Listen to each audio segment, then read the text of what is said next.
Assalamualaikum warahmatullahi wabarakatuh. Perkenalkan, nama saya Muhammad Fajar dari kelas Manajemen A dari Universitas Negeri Makassar. Maksud saya membuat video ini yaitu saya akan menjelaskan mengenai beberapa materi, yaitu yang pertama, materi tentang bagaimana hubungan antara konsep laba, kemampuan membayar dividen, harga saham, dan nilai perusahaan. Materi yang kedua yaitu saya akan menjelaskan tentang peranan seorang manajer keuangan dalam perusahaan. Yang ketiga, saya akan menjelaskan tentang time value of money, future value, present value, dan anuitas. Dan yang terakhir, saya akan menjelaskan tentang manajemen modal kerja. Yang pertama, saya akan menjelaskan tentang bagaimana hubungan antara konsep laba, kemampuan membayar dividen, dan harga saham dan nilai perusahaan. Yang pertama, saya akan membahas yaitu konsep penilaian surat berharga dari materi oleh Ibu Asniwati SEMSI. Yang pertama, pengertian penilaian atau valuation, yaitu penilaian perusahaan dapat dipandang dari berbagai sudut, yaitu bagi pemilik perusahaan. Nilai perusahaan dapat dilihat dari nilai saham perusahaan yang bersangkutan. Yang kedua, manajemen, di mana nilai perusahaan tergantung pada nilai manajernya. Manajemen yang didasarkan pada nilai merupakan desain proses yang integral untuk meningkatkan strategi dan pengambilan keputusan dengan memfokuskan pada nilai perusahaan. Yang ketiga, nilai manajer, yaitu nilai manajer merupakan nilai tim yang ada di manajemen. Nilai manajer ditunjukkan oleh kemampuan manajer dalam menghadapi pandangan-pandangan bisnis dari luar perusahaan dan kemampuannya untuk meraih kesempatan dalam rangka menambah nilai perusahaan. Yang ketiga, discounted expected cash flow dari aset yang ada. Nilai kas yang didiskontokan ini merupakan penilaian yang terbaik, sebab discounted cash flow atau DCF tersebut merupakan informasi lengkap mengenai aliran kas yang disyaratkan aset yang ada. Jangka waktu penilaian ditujukan untuk jangka panjang. Selanjutnya, penilaian obligasi. Modal perusahaan dapat ditingkatkan melalui dua bentuk utama, yaitu melalui hutang dan modal sendiri. Kedua bentuk tersebut merupakan instrumen modal berjangka panjang. Yang kedua, hutang yang dimaksud dapat berbentuk obligasi, sedangkan modal sendiri dapat berbentuk saham biasa dan saham preferen. Yaitu obligasi. Yang pertama, obligasi atau surat pengakuan hutang berjangka panjang yang dikeluarkan oleh perusahaan atau pemerintah. Selanjutnya, pihak yang mengeluarkan obligasi tersebut berarti mempunyai hutang kepada pihak yang membelinya. Sebaliknya, pihak yang membeli obligasi tersebut disebut investor atau kreditur bagi pihak yang mengeluarkannya. Selanjutnya, obligasi ini memiliki nilai nominal, tingkat bunga tertentu, dan umur atau masa berlaku atau jangka waktu tertentu. Istilah-istilah pada obligasi yaitu par value atau nilai nominal obligasi menunjukkan jumlah uang yang dipinjam oleh perusahaan dan yang akan dibayar kembali pada hari jatuh tempo di masa yang akan datang. Yang kedua, maturity date atau tanggal jatuh tempo obligasi. Umur obligasi sampai jatuh tempo sering disebut sebagai original maturity. Yang ketiga, call provision, yaitu provisi yang harus dibayar oleh pemegang obligasi apabila yang bersangkutan memiliki obligasi tersebut tidak sampai jatuh temponya. Yang keempat, coupon interest rates atau tingkat bunga yang dikenakan pada obligasi. Perusahaan yang mengeluarkan obligasi tersebut akan memberikan bunga sebesar tingkat bunga yang tertera pada kupon yang dibagikan kepada pemegang obligasi. Kupon pembayarannya disebut sebagai coupon payment. Yang kelima yaitu yield to maturity, yaitu pendapatan return yang diharapkan dapat diperoleh oleh pemegang obligasi jika obligasi tersebut dimiliki sampai pada saat jatuh tempo. Selanjutnya yield to call. Maksudnya tingkat penghasilan atau return yang diharapkan dapat diperoleh oleh pemegang obligasi jika obligasi tersebut dimiliki tidak sampai jatuh tempo. Selanjutnya diskon atau potongan nilai obligasi jika suatu obligasi dijual di bawah harga nominal atau par value. Hal ini bisa terjadi karena tingkat bunga obligasi atau kupon obligasi lebih rendah dari tingkat bunga yang terjadi di pasar, misalnya tingkat bunga yang terjadi di perbankan. Yang terakhir yaitu premium bond, kelebihan nilai obligasi karena harga obligasi yang dijual di atas harga nominalnya. Hal ini terjadi jika tingkat bunga obligasi lebih tinggi dari tingkat bunga yang terjadi di pasar. Selanjutnya, metode pendekatan untuk menentukan besarnya tingkat pengembalian atau rate of return. Yang pertama, metode singkat atau shortcut formula digunakan untuk menghitung yield to maturity atau YTM, yaitu hasil yang diharapkan apabila suatu obligasi dimiliki oleh investor sampai tanggal jatuh tempo. Dan ini kami memiliki rumusnya, yaitu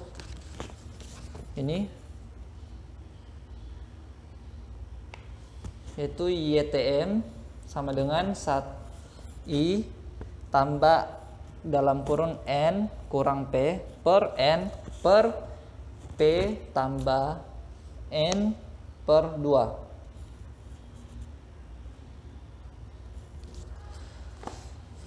YTM, di mana YTM itu adalah yield to maturity atau return obligasi sampai jatuh tempo. I adalah tingkat bunga, N adalah nilai nominal obligasi, P harga pasar obligasi yang terjadi, N umur obligasi. Selanjutnya, dalam metode singkat terlihat bahwa return yang diharapkan pada akhir umur obligasi mempertimbangkan bunga tahunan dan rata-rata nilai obligasi antara nilai pasar dan nilai nominal. Kelemahannya yaitu metode singkat tersebut tidak mempertimbangkan nilai waktu uang atas pendapatan obligasi yang diperoleh selama umur obligasi. Dan ada juga kelebihannya yaitu cukup sederhana karena keadaan yang terjadi selama umur obligasi dianggap konstan atau baik harga maupun tingkat bunganya. Yang kedua, metode nilai sekarang. Itu dalam metode ini YTM yang disyaratkan oleh investor merupakan biaya modal yang dikeluarkan oleh emiten atau perusahaan yang mengeluarkan obligasi. Metode ini sudah memperhatikan nilai waktu uang, yaitu dengan menilai pendapatan yang akan diperoleh investor di masa datang untuk dinilai sekarang atau present value. Penyelesaian metode ini agak sulit karena menggunakan cara coba-coba atau trial and error dalam menentukan rate of return-nya. Cara coba-coba tersebut digunakan untuk mencari besarnya tingkat return yang dapat menyamakan pendapatan yang diharapkan dengan nilai pasar obligasi saat sekarang. Adapun rumusnya yaitu yang ini.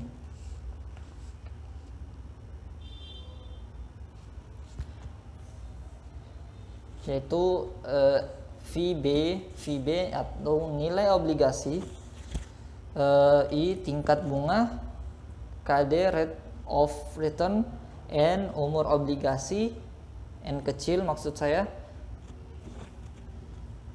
N kecil umur obligasi, N besar nilai nominal obligasi pada saat jatuh tempo, T kecil jumlah tahun sampai tahun ke tersebut, PVIFA atau nilai faktor bunga anuitas, dan yang terakhir PVIF adalah nilai faktor bunga.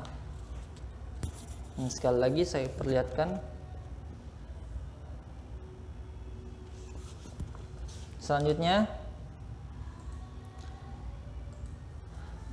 penilaian saham preferen.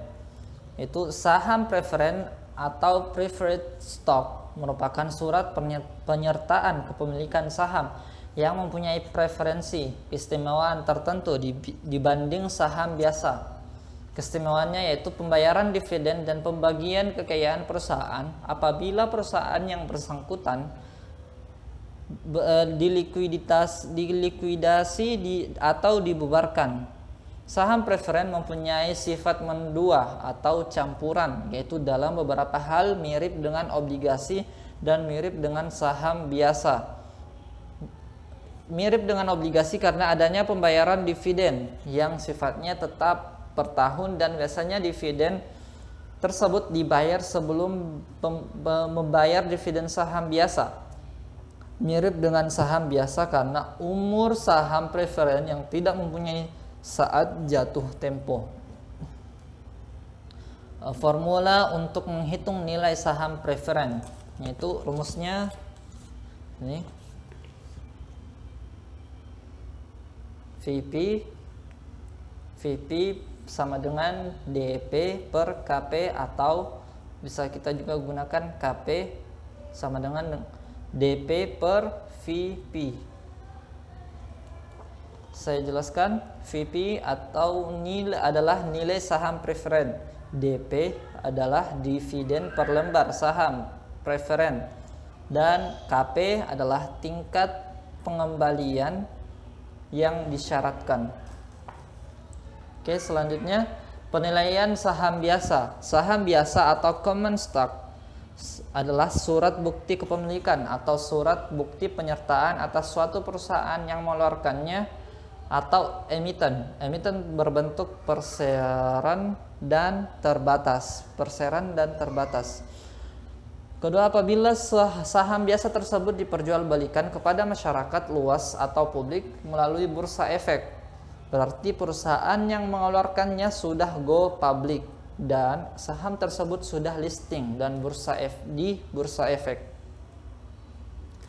Selanjutnya, bagi investor yaitu orang yang membeli saham, di samping menginginkan dividen, mereka juga ingin memperoleh capital gain atas saham yang dijualnya. Apabila harga jual lebih tinggi daripada harga belinya, maka yang bersangkutan memperoleh capital gain, dan sebaliknya apabila harga jual lebih rendah daripada harga beli, maka maka investor tersebut menderita capital loss.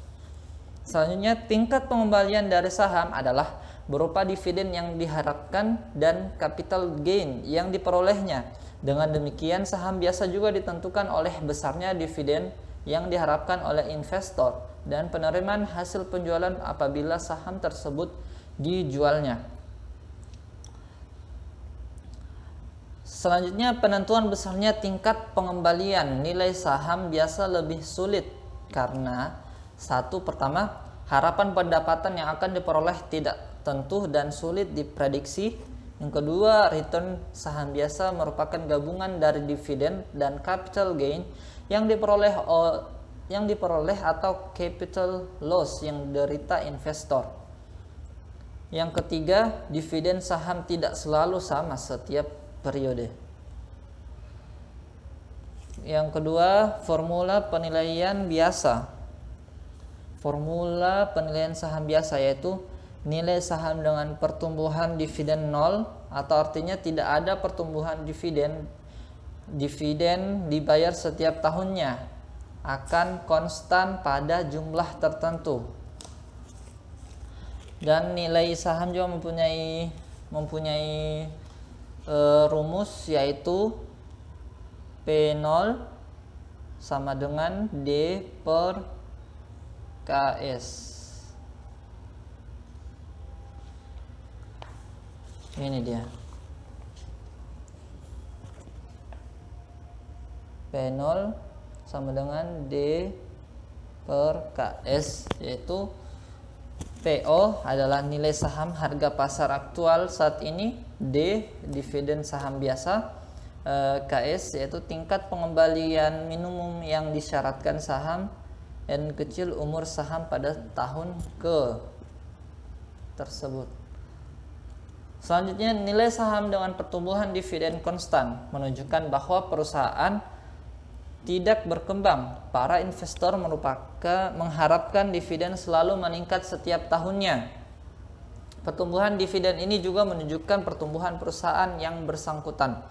Laju pertumbuhan dividen diharapkan berlanjut dalam jangka waktu yang lama dengan pertumbuhan yang konstan dan normal. Sekarang nilai saham dengan pertumbuhan konstan dapat dihitung dengan suatu model yang dikemukakan oleh Meron J. Gordon, yaitu rumusnya P0 sama dengan D0 dalam kurung 1 tambah G per KS kurang G sama dengan D1 per KS kurang G, atau KS sama dengan D1 per PO, P0 maksud saya, tambah G. Ini rumusnya yang ini.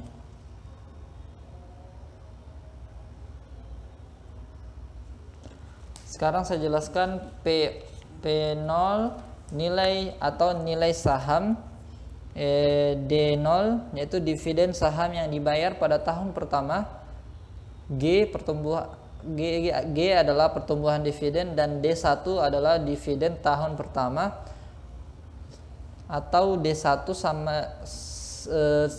sama dengan D0 dalam kurung 1 tambah G. Selanjutnya, nilai saham dengan pertumbuhan dividen tidak konstan. Langkah-langkah untuk menilai saham: yang pertama, carilah nilai sekarang dividen selama pertumbuhan tidak konstan. Yang kedua, carilah harga saham pada akhir periode pertumbuhan tidak konstan, di mana pada saat itu pertumbuhannya telah berubah menjadi pertumbuhan konstan dan didiskontokan menjadi nilai sekarang. Yang ketiga, jumlah kedua unsur nilai tersebut di atas untuk mencari nilai intrinsik saham tersebut. Selanjutnya, selanjutnya saya akan membahas tentang peranan seorang manajer keuangan dalam perusahaan. Selanjutnya saya akan menjelaskan yaitu peranan seorang manajer keuangan dalam perusahaan. Yang pertama, biasanya peran manajer keuangan dalam perusahaan berkaitan dengan tugas pokok manajemen keuangan, yaitu seperti yang pertama, peran mendapatkan dana, yang kedua, peran menggunakan dana, yang ketiga, arus kas perusahaan, yang keempat, efisiensi pengeluaran, dan yang terakhir, perencanaan pajak. Saya akan membahas poin pertama, yaitu mendapatkan dana perusahaan atau raising of fund. Kegiatan operasional maupun kegiatan investasi perusahaan pasti membutuhkan dana yang tidak sedikit. Tanpa ada dana, maka perusahaan tidak bisa beraktivitas. Disinilah peranan manajemen keuangan dibutuhkan untuk menyiapkan segala kebutuhan pendanaan perusahaan. Dana yang dibutuhkan bisa berasal dari internal maupun eksternal perusahaan. Contoh sumber dana internal adalah sisa laba periode sebelumnya atau yang lebih dikenal dengan laba ditahan. Yaitu laba ditahan adalah laba periode yang tidak dibagikan kepada pemegang saham dalam bentuk dividen. Contoh sumber dana internal lainnya adalah hasil penjualan aktiva tetap perusahaan.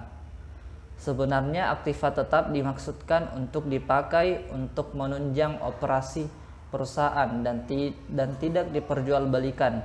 Namun ada kalanya perusahaan harus menjual aktiva tetapnya untuk membantu pendanaan perusahaan.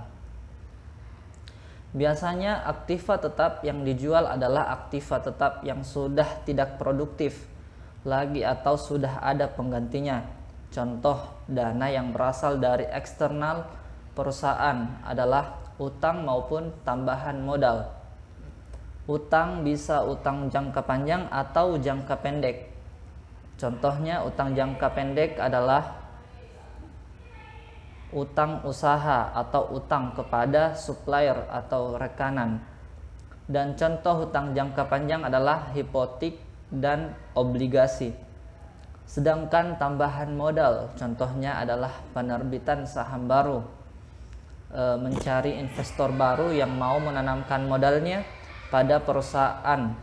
Dalam hal ini peran manajemen keuangan harus bisa menghubungkan perusahaan dengan pasar modal, tempat di mana perusahaan bisa mendapatkan modal dengan menerbitkan saham baru atau obligasi. Opsi pendanaan yang seperti apa yang harus diambil oleh manajer keuangan? Sebaiknya opsi yang dipilih adalah sumber dana yang memiliki biaya paling sedikit. Yang kedua, poin kedua yaitu menggunakan dana atau allocation of fund. Peran manajemen yang lain adalah bagaimana manajemen menggunakan dana perusahaan. Penggunaan dana perusahaan bisa berupa penggunaan untuk kegiatan operasional rutin perusahaan dan kegiatan investasi. Menggunakan dana untuk kegiatan operasional rutin perusahaan merupakan kegiatan yang dijalankan sehari-hari untuk memproduksi atau menghasilkan produk. Penggunaan dana ini tidak memerlukan dan menghabiskan dana yang masif. Penggunaan dana untuk investasi perusahaan jauh lebih kompleks. Peran manajemen keuangan dalam penggunaan ini sangat vital, bahkan bisa mempengaruhi kelangsungan hidup perusahaan. Karena dana yang dikeluarkan untuk investasi sangat besar, maka pengambilan investasi dalam waktu yang relatif lama, bahkan manajemen keuangan tidak bisa bergerak sendiri dalam memutuskan investasi, harus melalui rapat umum pemegang saham atau RUPS perusahaan. Ada berbagai macam jenis dan alternatif investasi yang bisa dijalankan, yaitu manajemen bisa menginvestasikan dana yang ada ke dalam investasi keuangan atau investasi aktiva. Jika memilih investasi keuangan, manajemen keuangan bisa membeli saham atau obligasi perusahaan yang lain, atau return hasilnya bisa berupa capital gain ataupun yield. Namun jika memilih untuk menginvestasikan ke dalam aktiva, khususnya aktiva tetap ataupun investasi yang berhubungan dengan perusahaan, perhitungannya jauh lebih rumit. Penggunaan dana bisa untuk penggantian aktiva tetap, penambahan dan perluasan aktiva, ekspansi usaha, ekspansi pasar, bahkan bisa investasi yang tidak kelihatan dan sulit diukur hasilnya, seperti pembiayaan promosi produk yang masif, riset dan penelitian mengenai produk baru yang membutuhkan banyak biaya. Tentu semua keputusan investasi manajemen keuangan yang akan diambil melalui perhitungan yang detail. Penilaian investasi yang ada perhitungannya, ada beberapa metode penilaian investasi yang bisa digunakan manajemen keuangan, yaitu metode diskonto dan metode non-diskonto. Tingkat inflasi atau nilai waktu dari uang dan kondisi arus kas perusahaan pun tidak luput dari perhitungan. Intinya, peran manajemen keuangan dalam penggunaan dana perusahaan adalah memilih penggunaan dana yang akan menghasilkan keuntungan yang paling maksimal di antara opsi pilihan yang ada. Memilih yang memberikan keuntungan paling cepat dan resiko yang seminimal mungkin dan biaya yang serendah mungkin. Selanjutnya poin yang ketiga yaitu arus kas perusahaan. Arus kas perusahaan adalah gambaran mengenai arus kas masuk atau penerimaan kas dan arus kas keluar atau pengeluaran kas perusahaan. Manajemen keuangan harus bisa mengelola arus kas perusahaan secara efektif. Kegagalan dalam mengelola arus kas bisa menyebabkan perusahaan tidak sanggup membayar kewajiban yang dimiliki, kegiatan operasional bisa terganggu. Ujungnya kerugian yang bisa dialami perusahaan. Bisa Anda bayangkan ketika perusahaan memiliki utang dan saatnya jatuh tempo, namun kas yang ada pada perusahaan tidak mencukupi untuk membayar pokok dan bunganya. Bahkan hanya sekedar mencicil, perusahaan tentu akan mendapatkan denda, tentu akan menambah biaya lagi, belum lagi apabila diajukan tailit ke pengadilan oleh para krediturnya. Bakal tambah susah lagi. Atau ketika perusahaan membutuhkan bahan baku tambahan untuk melanjutkan produksi, namun kas untuk pembelian bahan baku tidak mencukupi. Perusahaan bisa berhenti beroperasi, maka efeknya adalah kerugian waktu dan uang. Tidak bisa memenuhi permintaan konsumen. Peran manajemen keuangan bisa mengatur arus kas masuk dan arus kas yang keluar. Kebijakan tentang penjualan kredit misalnya yang menjadi piutang dan menjadi masalah untuk arus kas, menjadi masalah untuk arus kas masuk. Manajemen bisa memberikan aturan yang bisa menguntungkan perusahaan sekaligus tidak memberatkan konsumen. Atau manajer keuangan bisa bernegosiasi dengan para kreditur dalam menunda pembayaran dan jatuh tempo utang perusahaan. Selanjutnya poin yang keempat yaitu efisiensi pengeluaran, yaitu peran manajemen keuangan salah satunya adalah memastikan pengeluaran dari kegiatan perusahaan bisa ditekan serendah mungkin. Banyak cara yang bisa dilakukan untuk menekan pengeluaran tanpa harus mengganggu kinerja dari perusahaan itu sendiri. Membeli bahan baku dalam skala besar sehingga mendapatkan harga yang lebih murah, mengurangi karyawan tidak diperlukan yang tugasnya masih bisa dihandle oleh yang lain, dan penggunaan energi secara cermat adalah beberapa contoh penghematan yang bisa dilakukan manajemen keuangan.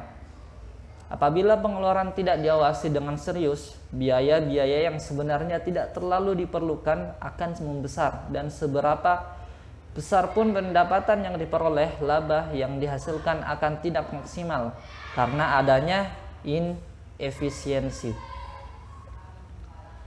Poin yang kelima dan yang terakhir yaitu perencanaan pajak.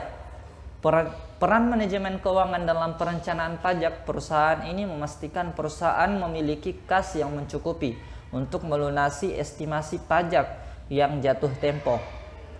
Peran manajemen keuangan juga meliputi pemilihan metode-metode pencatatan akuntansi yang bisa mempengaruhi besar kecilnya pajak yang harus dibayarkan. Dengan pendapatan yang sama, namun menggunakan metode yang berbeda, pembayaran pajak bisa ditekan. Metode pencatatan yang digunakan untuk menurunkan pajak adalah metode yang sah secara hukum, tidak melanggar peraturan perpajakan, bahwa ada celah hukum yang masih bisa dimanfaatkan menggunakan sistem pencatatan akuntansi. Kegagalan dalam perencanaan bisa mengakibatkan pajak yang harus dibayar menjadi berlebih. Laba perusahaan pun akan tergerus. Selanjutnya materi yang ketiga yang saya bawakan yaitu nilai waktu dari uang atau time value of money.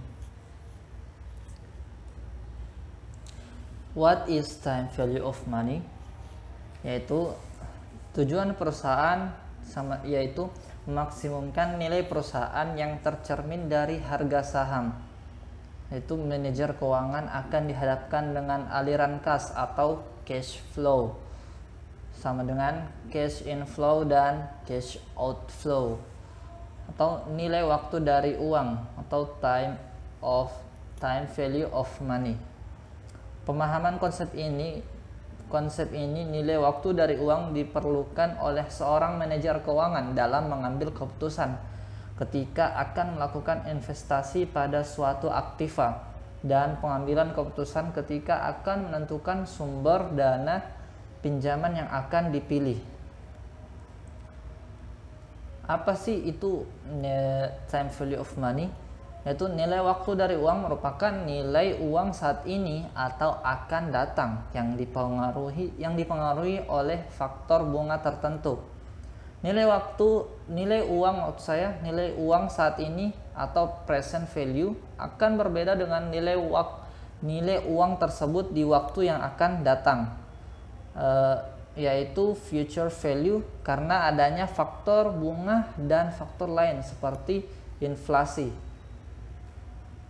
Itu suatu jumlah uang tertentu yang akan diterima di masa yang akan datang. Jika dinilai sekarang, maka jumlah uang tersebut harus didiskon dengan tingkat bunga tertentu, yaitu faktor diskonto atau discount factor. Suatu jumlah uang tertentu saat ini dinilai untuk waktu yang akan datang, maka jumlah uang tersebut harus digandakan dengan tingkat bunga tertentu, yaitu faktor pengganda atau pemajemukan dalam kurung compound factor. Nilai waktu akan datang atau future value. Nilai waktu yang akan datang merupakan suatu jumlah yang dicapai dari suatu nilai atau uang tertentu dengan pertumbuhan pembayaran selama periode waktu yang akan datang apabila dimajemukkan dengan suku bunga tertentu. Itu future value terbagi menjadi dua, yaitu bunga sederhana dan bunga majemuk. Bunga sederhana yaitu merupakan bunga yang dibayarkan atau dikenakan hanya pada pinjaman atau tabungan atau investasi pokoknya saja. Rumusnya yaitu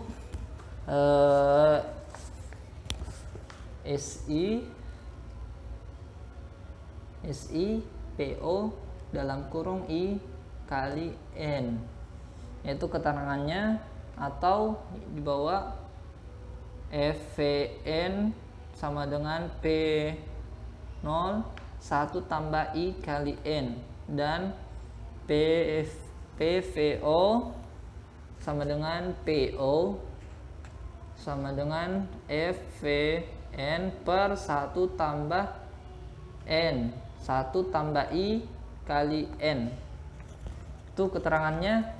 SI jumlah bunga sederhana, P0 pinjaman atau tabungan pokok, I adalah tingkat bunga per periode waktu dalam persen, dan N jangka waktunya. Yang kedua, bunga majemuk. Bunga majemuk merupakan bunga yang dibayarkan atau dihasilkan dari pinjaman atau investasi ditambahkan terhadap pinjaman pokok secara berkala. Rumusnya yaitu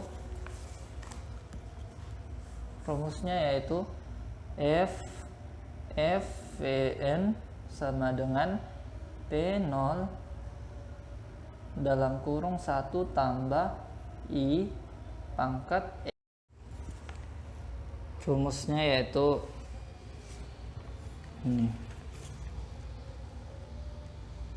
FVN sama dengan P0 dalam kurung 1 tambah I pangkat N, atau FVN sama dengan P0 dalam kurung FVIF I kali N.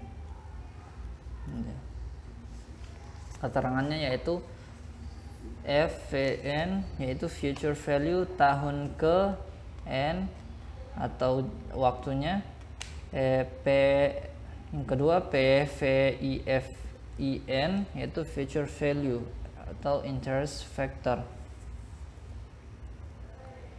Selanjutnya nilai sekarang atau present value. Nilai sekarang merupakan besarnya jumlah uang pada awal periode yang diperhitungkan atas dasar tingkat bunga tertentu dari suatu jumlah uang yang baru akan diterima atau dibayarkan beberapa periode kemudian. Rumusnya yaitu PV whole sama dengan P0 sama dengan FVN per dalam kurung 1 tambah I pangkat N atau P0 sama dengan FVN 1 dalam kurung 1 per dalam kurung 1 tambah I balas kurung pangkat N. Ini rumus dari nilai sekarang atau present value. Ini.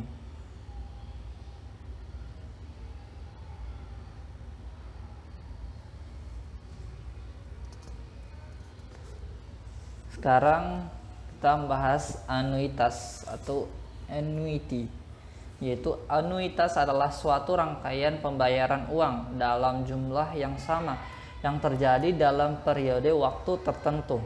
Yaitu anuitas terbagi menjadi dua, yaitu anuitas nilai masa datang dan anuitas nilai sekarang. Anuitas nilai masa datang yaitu anuitas nilai masa datang didefinisikan sebagai nilai anuitas majemuk atau masa datang atau masa depan dengan pembayaran atau penerimaan periodik dalam kurung R dan N sebagai jangka waktu anuitas. Rumusnya yaitu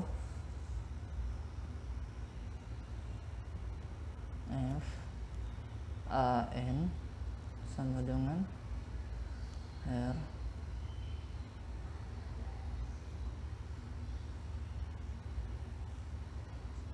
dalam kurung 1 tambah I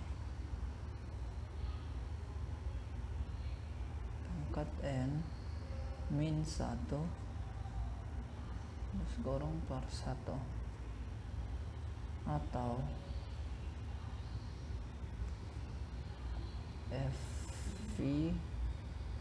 FVAN sama dengan R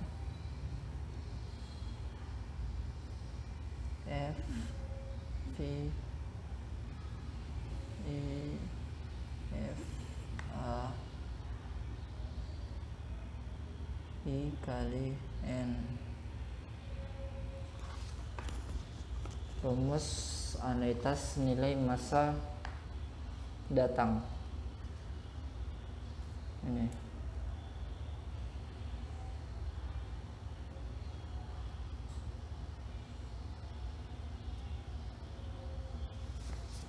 Itu keterangannya yaitu FVAN atau nilai masa depan anuitas sampai periode ke N atau waktu ke N. R besar yaitu pembayaran atau penerimaan setiap periode. I adalah tingkat bunga dan N kecil yaitu jangka waktu, dan FVIFAIN nilai akhir faktor bunga anuitas pada I% untuk N periode. Sekarang anuitas nilai sekarang, yaitu anuitas nilai sekarang didefinisikan sebagai nilai I anuitas majemuk saat ini atau sekarang dengan pembayaran atau penerimaan periodik atau R dan N sebagai jangka waktu anuitas. Rumusnya yaitu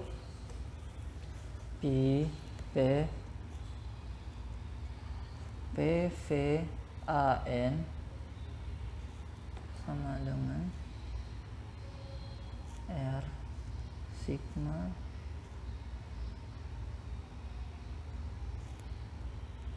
satu per dalam kurung 1 tambah I balas kurung pangkat N sama dengan R 1 kurang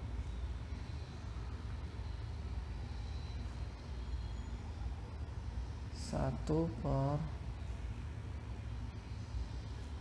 dalam kurung 1 tambah I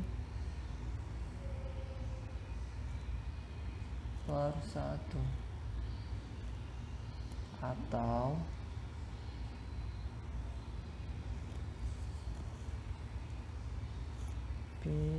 PFAN sama dengan R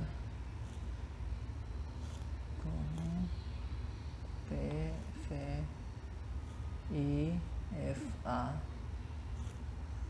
IN.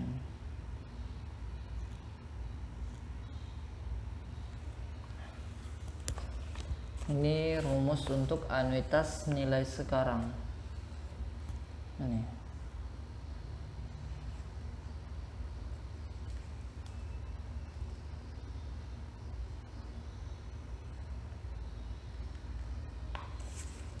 Keterangannya yaitu PVAN atau adalah nilai sekarang anuitas sampai periode ke N.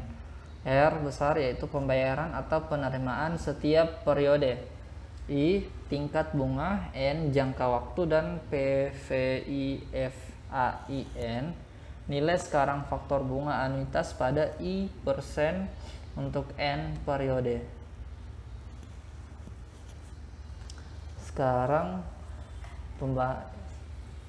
materi nilai waktu dari uang sudah selesai. Sekarang saya akan membahas tentang manajemen modal kerja. Selanjutnya materi yang terakhir yang saya bahas yaitu manajemen modal kerja. Manajemen modal kerja yaitu atau working capital management adalah manajemen yang terdiri dari unsur-unsur aktiva lancar dan hutang lancar. Tujuan dari manajemen modal kerja adalah mengelola aktiva lancar dan hutang lancar dan menjamin tingkat likuiditas atau daya kekuatan perusahaan. Hal utama dalam manajemen modal kerja adalah manajemen aktiva lancar perusahaan berupa kas, sekuritas, piutang, persediaan, dan pendanaan yang diperlukan untuk mendukung aktiva lancar. Pentingnya manajemen modal kerja adalah keputusan modal kerja yang berdampak langsung terhadap tingkat resiko, laba, dan harga saham perusahaan. Adanya hubungan langsung antara pertumbuhan penjualan dengan kebutuhan dana untuk membelanjai aktiva lancar. Adapun beberapa pengertian modal kerja menurut beberapa ahli. Yang pertama menurut Jumingan, yaitu pengertian modal kerja menurut Jumingan adalah jumlah harta atau aktiva lancar pada neraca perusahaan, sedangkan konsep modal bersih adalah pengurangan harta lancar atau aset dengan pasiva lancar atau hutang lancar, sehingga dapat diketahui adanya modal bersih dan modal kotor yang terdapat dalam sebuah perusahaan. Waktu tersedianya modal tergantung macam dan tingkat likuiditas dari aktiva lancar. Yang kedua, menurut Eugene F. Brigham dan Joel F. Houston, yaitu mendefinisikan modal kerja sebagai hasil penjumlahan dari aktiva atau harta lancar, di mana aktiva atau harta lancar tersebut merupakan modal kerja kotor. Definisi ini sifatnya kuantitatif, karena total dana digunakan dalam tujuan operasi jangka pendek. Kas, sekuritas, persediaan, dan piutang sangat berperan penting terhadap ketersediaan modal perusahaan. Yang ketiga menurut Kashmir, yaitu menurut Kashmir Working capital merupakan dana yang digunakan untuk menjalankan kegiatan operasional perusahaan. Atau dengan kata lain, working capital dapat diartikan sebagai modal yang ditanam di suatu perusahaan dalam bentuk aktiva yang bersifat jangka pendek atau aktiva lancar. Contohnya seperti kas, bank, surat-surat berharga, piutang, dan aktiva lancar lainnya. Yang keempat, menurut Gitman menjelaskan bahwa working capital ialah bagian dari investasi yang merupakan jumlah harta lancar yang bersirkulasi dari suatu bentuk ke bentuk yang lain dalam suatu kegiatan bisnis yang dilakukan perusahaan. Dengan kata lain, aktiva lancar yang mengalami perubahan bentuk atau nilai jual saat dilakukannya kegiatan bisnis. Yang kelima, menurut Harahap, yaitu menurut pendapat yang dikemukakan oleh Harahap, yaitu menjelaskan mengenai definisi working capital sebagai hasil dari pengurangan antara aktiva lancar atau harta lancar dikurangi dengan utang kerja. Yaitu Harahap juga menjelaskan terkait dengan working capital yang dapat dijadikan sebagai ukuran yang berkaitan dengan kepentingan kreditur jangka pendek. Selanjutnya saya akan membahas tentang konsep modal kerja. Ada beberapa konsep modal kerja, yaitu yang pertama konsep kuantitatif, yaitu modal kerja menurut konsep kuantitatif adalah jumlah keseluruhan dari aktiva lancar. Unsur-unsur dari modal kerja kuantitatif meliputi kas, sekuritas, piutang, dan persediaan. Konsep yang kedua yaitu konsep kualitatif. Yang menurut konsep kualitatif, modal kerja adalah kelebihan aktiva lancar di atas hutang lancar. Modal kerja dihubungkan dengan besarnya hutang lancar yang harus dilunasi. Sebagian aktiva lancar yang dipergunakan adalah hutang dagang, hutang wesel, hutang pajak, dan sebagian yang digunakan untuk membelanjai kegiatan operasi perusahaan. Konsep yang ketiga yaitu konsep fungsional, yaitu modal kerja menurut konsep fungsional adalah modal kerja yang terdiri dari modal kerja real dan modal kerja potensial. Modal yang digunakan untuk menghasilkan current income atau konsep yang berdasarkan pada fungsi dana yang digunakan untuk memperoleh pendapatan, baik pendapatan saat ini maupun pendapatan pada masa yang akan datang. Selanjutnya, kebijakan modal kerja. Saya akan membahas tentang kebijakan modal kerja. Setiap perusahaan memiliki kebijakan yang berbeda dalam mencapai tujuannya. Untuk mencapai tujuan perusahaan, kebijakan dalam pengelolaan manajemen modal kerja juga berbeda. Menurut Martono dan De Agus Harjito, ada 3 tipe kebijakan modal kerja yang kemungkinan digunakan oleh perusahaan, yaitu kebijakan yang pertama yaitu kebijakan konservatif. Kebijakan konservatif merupakan kebijakan modal kerja yang dilakukan secara hati-hati. Pada kebijakan ini, modal kerja permanen dan sebagian modal kerja variabel lainnya dibelanjai dengan sumber dana jangka pendek. Kebijakan yang kedua yaitu kebijakan agresif. Kebijakan agresif merupakan kebijakan yang sebagian modal kerja permanen dibelanjai dengan sumber dana jangka panjang, sedangkan sebagian modal kerja permanen dan modal kerja variabel dibelanjai dengan sumber dana jangka pendek. Kebijakan terakhir yaitu kebijakan moderat, yaitu kebijakan moderat merupakan kebijakan yang mencerminkan manajemen modal kerja yang konservatif dan agresif. Kebijakan ini memisahkan secara tegas bahwa kebutuhan modal kerja yang sifatnya tetap dibelanjai dengan sumber modal yang permanen atau saham atau sumber dana yang berjangka panjang atau obligasi. Selanjutnya saya akan menjelaskan tentang jenis-jenis modal kerja, yaitu modal bersifat sangat vital bagi suatu perusahaan karena dengan adanya modal perusahaan dapat berjalan dengan semestinya. Setiap usaha atau bisnis yang dilakukan, baik bisnis kecil maupun bisnis yang besar, tentu saja membutuhkan modal untuk memulai bisnis tersebut. Untuk itu sangat penting mengetahui jenis-jenis modal yang ada dalam dunia usaha. yaitu berikut ulasannya. Yang pertama permanent working capital, yaitu jenis yang pertama adalah permanent working capital yang merupakan modal yang secara terus-menerus atau berkelanjutan yang diperlukan untuk kelancaran usaha perusahaan. Dengan kata lain, permanent working capital merupakan hal yang harus tetap memiliki perusahaan yang dimiliki oleh perusahaan agar tetap dapat menjalankan fungsinya yang seharusnya. Permanent working capital memiliki beberapa jenis yang dibedakan sebagai berikut. Yang pertama, primary working capital merupakan working capital yang wajib ada di perusahaan sebagai jaminan kelancaran kontinuitas usaha yang dijalankan perusahaan. Yang kedua, normal working capital, yaitu persentase dari jumlah working capital perusahaan yang dibutuhkan untuk perluasan produksi perusahaan yang normal. Jenis yang kedua yaitu variable working capital, yaitu jenis selanjutnya adalah variable working capital, yaitu modal yang jumlahnya selalu berubah-ubah seiring dengan perubahan kegiatan produksi dalam suatu perusahaan.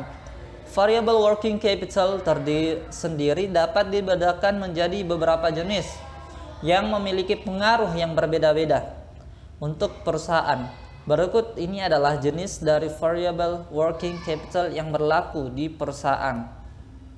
Yang pertama, seasonal working capital, yakni perubahan working capital yang dipengaruhi oleh fluktuasi musim. Yang kedua, cyclical working capital, yakni perubahan working capital yang disebabkan oleh fluktuasi konjungtur ya.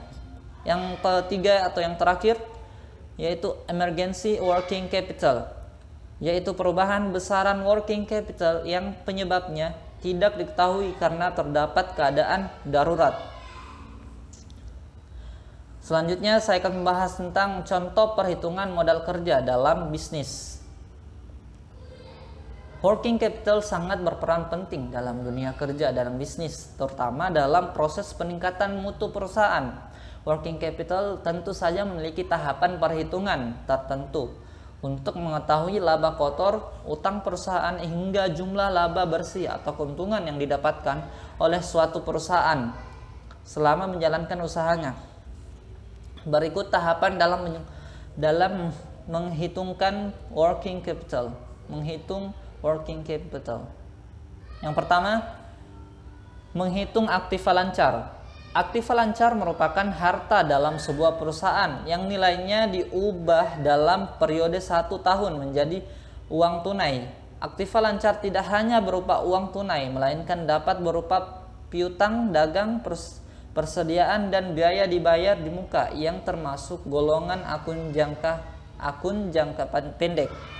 Dalam laporan perusahaan, aktiva lancar biasanya ditampilkan pada laporan neraca. Semua akun yang termasuk dalam golongan aktiva lancar kemudian dijumlahkan hingga nominalnya ditemukan. Selanjutnya jumlahkan akun yang masuk pada keterangan uang tunai seperti kas, biaya yang dibayar di muka, persediaan, piutang dagang, dan akun lainnya. Kemudian dijumlahkan kedua hasilnya untuk mendapat jumlah aktiva lancar yang dimiliki oleh suatu perusahaan. Yang kedua, menghitung hutang lancar, yaitu kewajiban yang harus dibayar dalam batas waktu tertentu disebut sebagai hutang lancar. Dalam laporan neraca, akun hutang lancar perlu ditampilkan. Akun yang termasuk dalam golongan harta lancar yaitu hutang dagang, wesel bayar, dan hutang yang perlu dibayar. Yang ketiga yaitu menghitung modal kerja bersih. Selanjutnya tahapan terakhir dalam perhitungan working capital bersih dengan menggunakan rumus umumnya, yaitu mengurangkan aktiva lancar dengan hutang lancar. Contohnya, PT Marwah memiliki kas lancar sebesar 100 juta dan hutang perusahaan senilai 54.653. Dengan menggunakan rumus menghitung capital working, maka perusahaan tersebut memiliki working capital sebesar Rp45.347.000. Selanjutnya, saya akan membahas tentang fungsi dan fungsi modal kerja dalam bisnis. Sejatinya suatu perusahaan dapat beroperasi lebih efisien dengan didukung oleh keuangan yang stabil dan memiliki modal yang mampu mencukupi kebutuhan perusahaan. Perusahaan yang akan memenuhi segala kebutuhan dan kewajibannya dengan tepat waktu apabila didukung oleh modal yang cukup. Berikut adalah beberapa fungsi dari working capital. Yang pertama, saat terjadi krisis, perusahaan akan terlindungi apabila terjadi penurunan nilai dari harta lancar jika perusahaan memiliki modal yang cukup. Yang kedua, dengan working capital, perusahaan dapat melayani pelanggan dengan lebih lancar dan cepat apabila perusahaan memiliki persediaan dalam jumlah yang banyak. Yang ketiga, menggunakan modal. Perusahaan bisa melunasi semua kewajiban seperti pinjaman bank dan utang yang dimiliki dalam waktu yang tepat. Yang keempat, dengan adanya modal, perusahaan lebih leluasa memberikan kredit bagi konsumennya dengan mudah dan menguntungkan. Selanjutnya, semua aktivitas perusahaan baik internal maupun eksternal dapat berjalan dengan lancar karena dipengaruhi oleh kondisi keuangan perusahaan. Yang keenam, dengan adanya modal dapat menjamin kelancaran operasional perusahaan. Yang ketujuh, modal yang cukup dapat menutupi kerugian yang terjadi dalam perusahaan tanpa memengaruhi kondisi keuangan perusahaan. Yang terakhir, dalam menjalankan suatu bisnis tak lepas dari peran anggota dengan ketersediaan modal dapat memenuhi hak pekerja dalam hal gaji, tunjangan, bahkan asuransi keselamatan kerja. Kesimpulannya yaitu itulah pembahasan mengenai modal kerja atau working capital serta jenis, contoh, dan fungsinya. Secara umum, working capital merupakan kegiatan yang ada kaitannya dengan pengelolaan keuangan, dalam hal ini ketersediaan dana yang terdapat dalam instansi perusahaan. Hal yang perlu diperhatikan dalam pengelolaan modal usaha yang benar adalah dengan melakukan perencanaan pada pengeluaran bisnis dan memperhatikan pos pengeluaran yang mengalami pemborosan. Solusi untuk menangani hal ini adalah dengan menggunakan pembukuan yang benar dan sesuai standar sehingga Anda bisa mendapatkan laporan keuangan yang sesuai dengan realitas usaha Anda saat ini. Terima kasih. Assalamualaikum warahmatullahi wabarakatuh.